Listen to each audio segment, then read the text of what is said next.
Un phénomène saisissant et catastrophique à Madagascar, des centaines d'essaims sont en train d'envahir la totalité de la grande île et il y a urgence à les éliminer. Pour mettre fin à ce fléau, la FAO a besoin de 41,5 millions de dollars.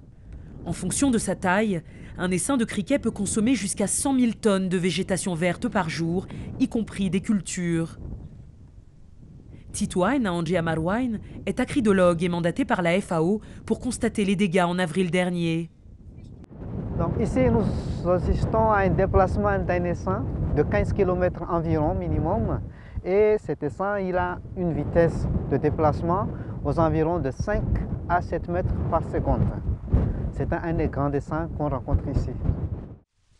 Dina est agricultrice et comme 13 autres millions de Malgaches, ses ressources sont menacées.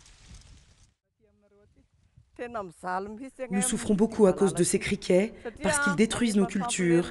Rien ne pousse, on a déjà la sécheresse, maintenant les criquets. Voilà pourquoi ils nous font souffrir. Les criquets menacent au moins 50% des rizières, ce qui prive une population fragile d'une de ses seules sources d'alimentation et de revenus. Ici, c'est une rizière qu'on n'a pas cultivée depuis 2 ans. Lors du passage des criquets, on a brûlé cette rizière non utilisée pour faire fuir les criquets, mais malheureusement, ça n'a pas marché.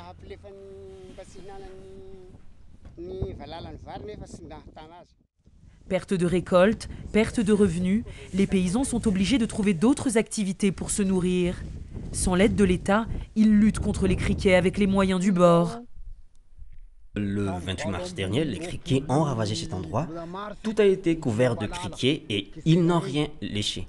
Au moment du passage des criquets, le riz était à 1 semaine de la récolte, mais à cause de leur passage, nous n'avons pu récolter que ce qui restait. Du coup, on n'a pu récupérer que 2 bidons de riz de cette rizière. Les grains de riz qui n'ont pas été mangés par les sauterelles sont tombés par terre et sont irrécupérables.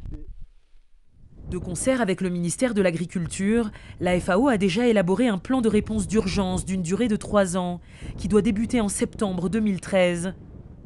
Si les 41,5 millions de dollars nécessaires ne sont pas reçus, il ne sera alors pas possible de combattre efficacement cette invasion acridienne.